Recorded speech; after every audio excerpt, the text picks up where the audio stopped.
Hey, what's up mga kahapap? So, dito na kami sa aming 5th checkpoint ng North Loop. And after 1 month, naputol kasi yung aming itinerary. Iniwalay namin yung Zambales Loop. Ito na yung 4th day namin sa aming North Loop, Philippine Loop. At dito kami sa Alaminos. Yan, ayan, Alaminos. Ayun yung mga kasama namin. Yan.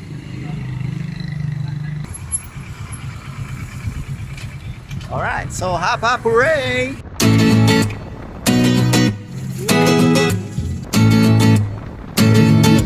Hey!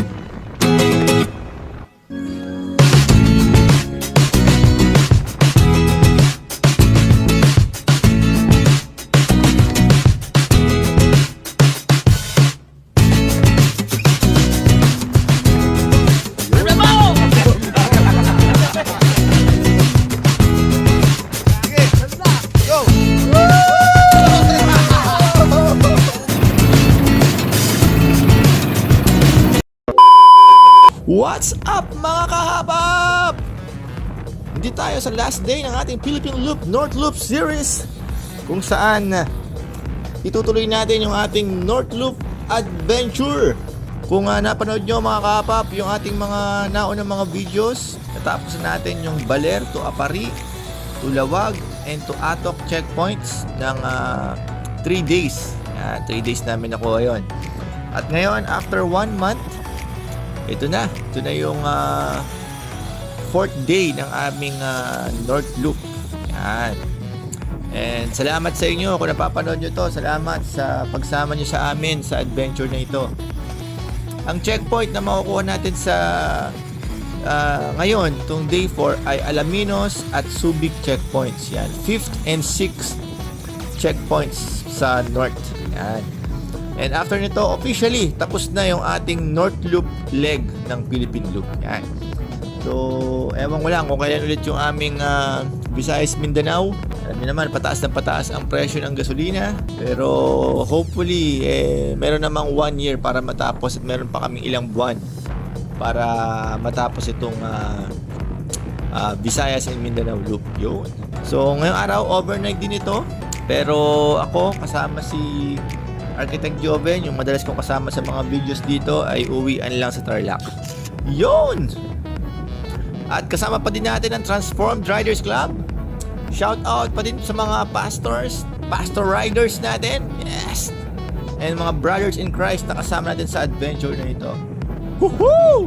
After 1 month, magkikita-kita ulit kami ng Transformed Riders Club Philippine Loop Team. Alam nyo, nakakatuwa, nakaka-excite makasama ulit itong mga grupo ng mga pastor na ito. Ako, isa itong privilege ng aking buhay siguro, na ang mga kasama kong mga rider, mga Philippine Looper ay mga pastor. Alright, on the way pala kami ngayon sa Caba Rice Mill sa Sual, Pangasinan. Ito yung isa sa mga kabuhayan ng isa sa mga pastor natin, si Pastor Dan Caba. Yan, isa rin siyang Philippine Looper. At early lunch kami dito. And syempre, nauna na yung mga kasama namin doon. So, hihintay nila kami doon. Alright! Kita kits! A few inches later.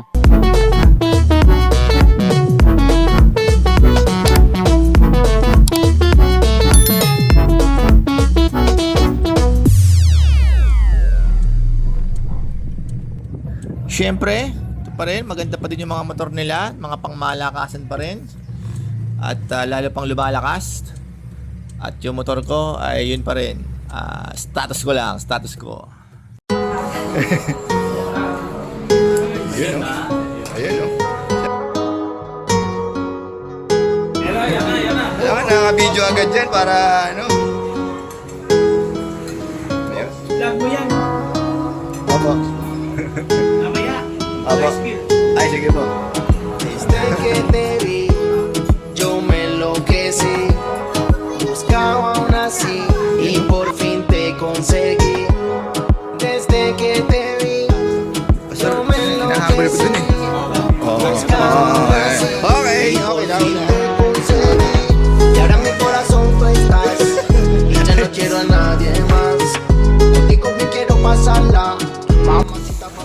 8 na po ngayon, dati 5. Mas masarap to doon sa halo-halo sa Cervantes. Hindi kasi puro yelo yun eh. Mahaba naman ang binibideo mo, tapos 1 second lang yung clip. Labi na. Ay, ganun talaga. Tama. Ayos sir. Ito naman. Aún así y por fin te conseguí.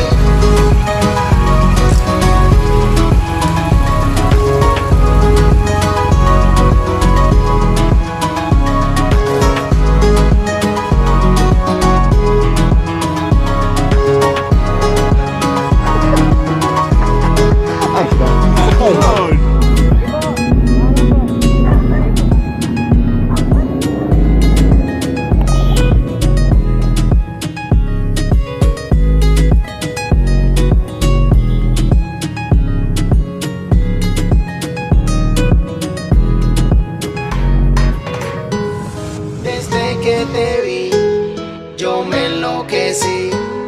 Buscaba aún así y por fin te conseguí. Desde que te vi, yo me enloquecí. Buscaba aún así y por fin te conseguí. Y ahora en mi corazón tú estás y ya no quiero a nadie más.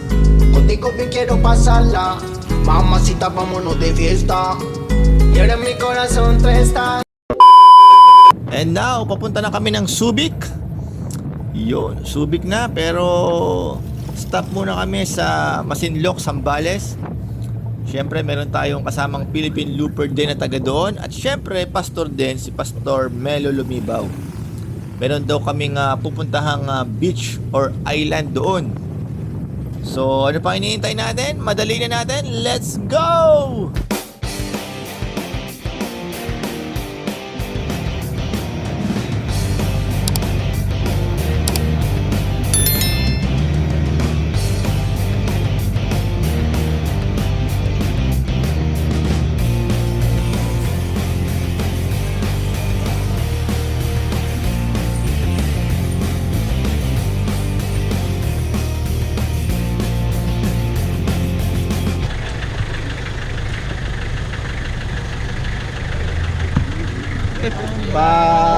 Pa-shoutout lang po, pa-shoutout. Shout out po sa mga kaibigan ko sa Manila. Ayun, shout out. Tama. Shout out. Shout out? Shout out. Alright, so dito po kami sa MBL 300 year 2022. Fully air conditioned. Very air conditioned. And we're going to the beach.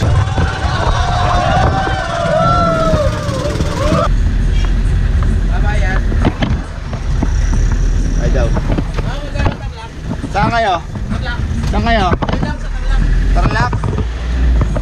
Zambales na to, lagpas na kayo. Ayun na, nakikita na namin yung beach. Ito na pala yung beach eh. Malapit lang, siguro from the church, from the school, Masinloc Christian Academy, shout out. Around 5 minutes, 5 to 10 minutes.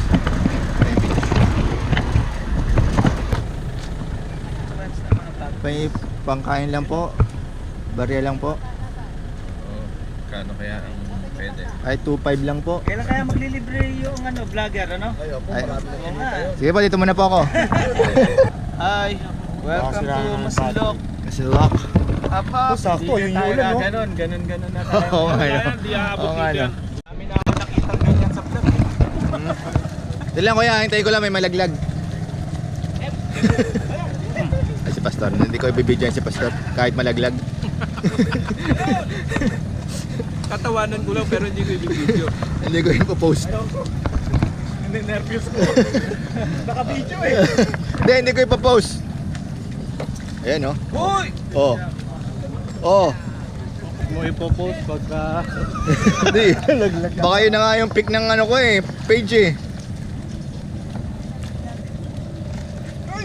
Whoop!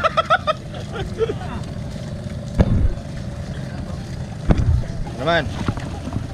Hirap na ito ah. Uy!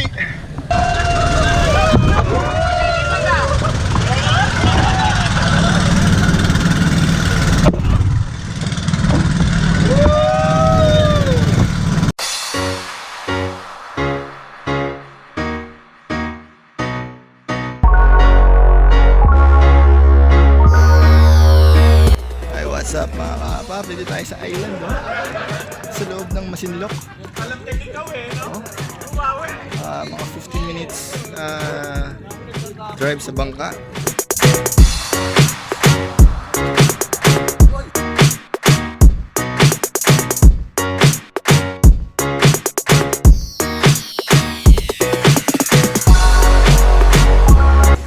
Tome, na chinelas. Tapos may snorkel naman pala.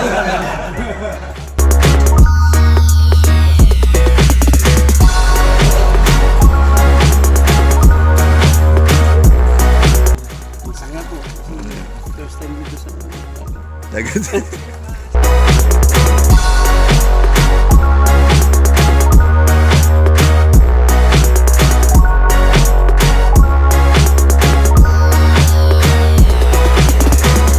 Welcome sa San Salvador Island.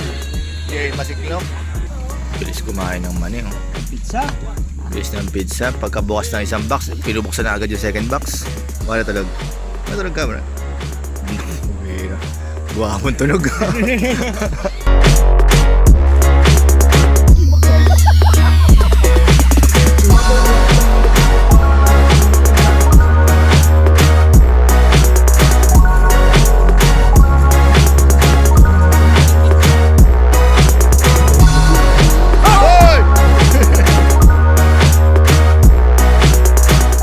Alam mo, sa simpleng ganitong adventure, ma-realize mo na may mabuting Diyos. May Diyos na buhay, may Diyos na nakaantabay sa atin. Na kahit gaano man kalaki ang alon na humahampas sa ating buhay, may buhay na Diyos na pwede nating pagkatiwalaan na magsagwan sa bangka natin, sa buhay natin. So mga kaapap, ano man ang pinagdadaanan mong problema, pagsubok sa buhay, tandaan mo, pwede mong i-rides, pwede mong i-motor, pwede mong ibangka, at higit sa lahat, pwede kang lumapit sa Diyos. Kami, ako, ang Transformed Riders Club, ang mga kasama kong pastor, at ang mga kasama kong mga kapwa ko, simpleng mamamayan lang. Ito, itatalon namin. Tatalon muna kami. At magsasabing, Lord, salamat. Salamat sa buhay na ito. Kaya, mga kapap, ano pa hinihintay natin? Let's go! Yo!